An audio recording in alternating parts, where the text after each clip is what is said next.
Magandang araw mga kaibigan, mga karadyo natin. Sa oras na ito ay ating papasukin ang ating news team upang mag-report para sa opening ng firing range ni Sir Jose Tomas Jr. Diyan sa may Masok, Bayongbong. At kung saan nandoon din ang kanilang Twins Garden Resort at tampok sa nasabing firing range ay ang friendly competition ng 360 Gun Club. Joji, anong kaganapan dyan?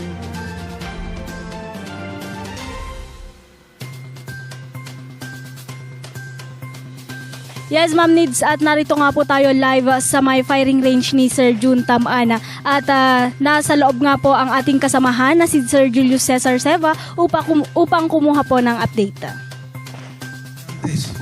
Siya pala yung isa na nagtuturo sa akin. At siya rin yung nag-invite sa akin para pumutok. So, salamat po sa lahat ng mga support.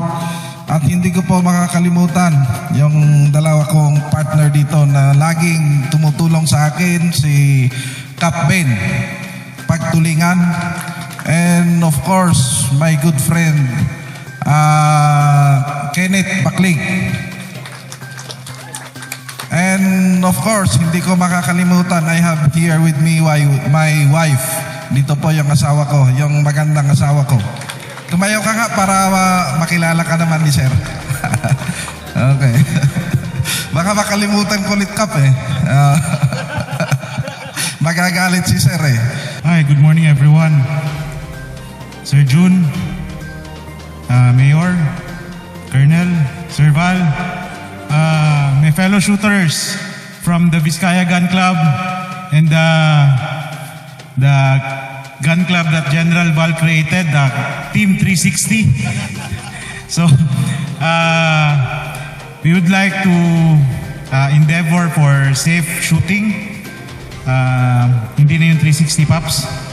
So, we welcome everyone from our police force, from the Vizcaya Gun Club, our visitors. Let's start the day and welcome everyone.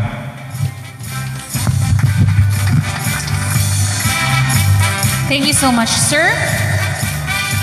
And to give us a short message, may we call on Police Colonel Rancer A. Evasco, Nueva Vizcaya Police Provincial Director, duly represented by Police Colonel James Nalio. Let's give him a warm round of applause. Sa ating host, yung 360 Gun Club, parang memorable yung 360 na yun. Hindi ko po alam kung anong sasabihin ko.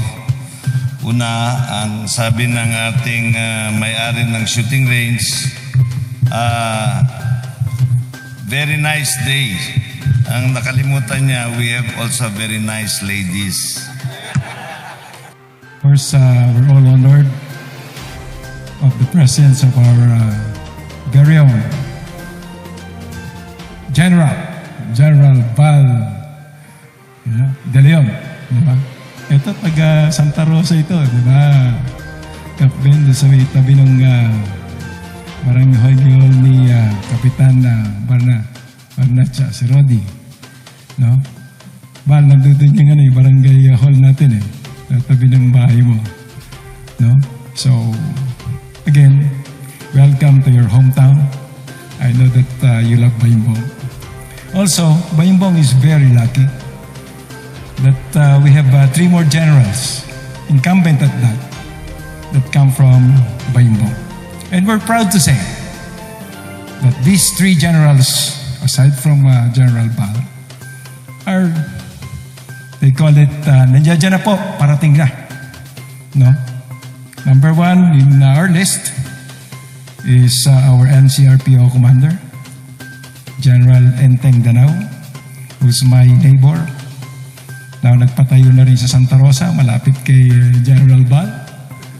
No, but yung kanyang caretaker, yung ating nurse, si Catherine Danao sa MHO.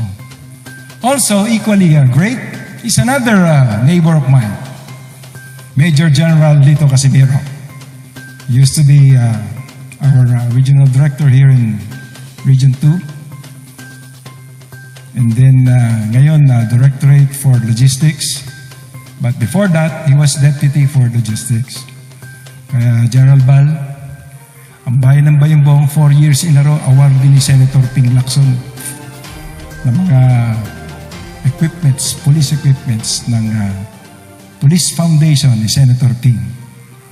Kaya lagi kami nagkikita nun ni General Lito. Equally capable general is another neighbor of mine. Nasa likod ko lang bahay lang namin eh. General Rodel Sarmonia.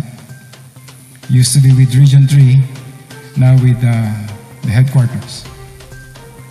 And of course, I'm proud to say that my brother, General Tom Lanchon, he was regional commander here in Region 2 way back 1998 until 2001. And he bagged all the awards of the police during his time as Region 2 commander. Why? Because he was the first one. Sinakote niya yung mga inchik dun sa Calayan Island. 2 laboratorio ang nakuha ni Kuya that is capable of cooking 800 kilos of shabu. Diba? Every day. And then 360 high-grade shabu. Na 2 helicopters ang gamit ni Kuya. So he got the best regional command, best regional commander of the year. Tinalo niya si Egay Aglipay. And then the Millennial Awardee of PMA in 2000. And then the USDA Award, the Philippine NARC Group Award, the Civil Service Gawad Award. Winalop lahat. Kaya napakadami ng award ng Region 2.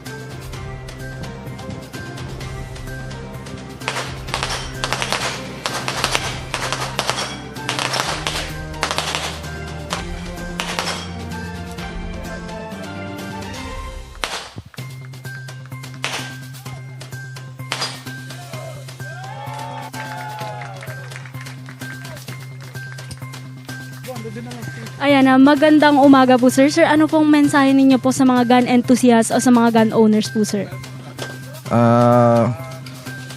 Ang mensahe is sa atin pong lahat, magandang umaga. Ang gusto po natin dito is we encourage discipline.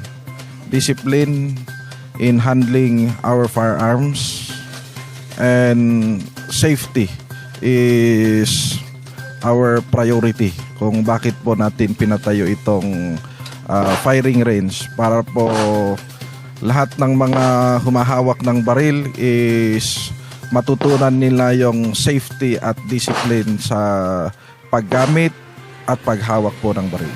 Yun lang. Sir, ano naman po naging inspirasyon niyo po sir? Bakit niyo po pinatayo po itong firing range sir?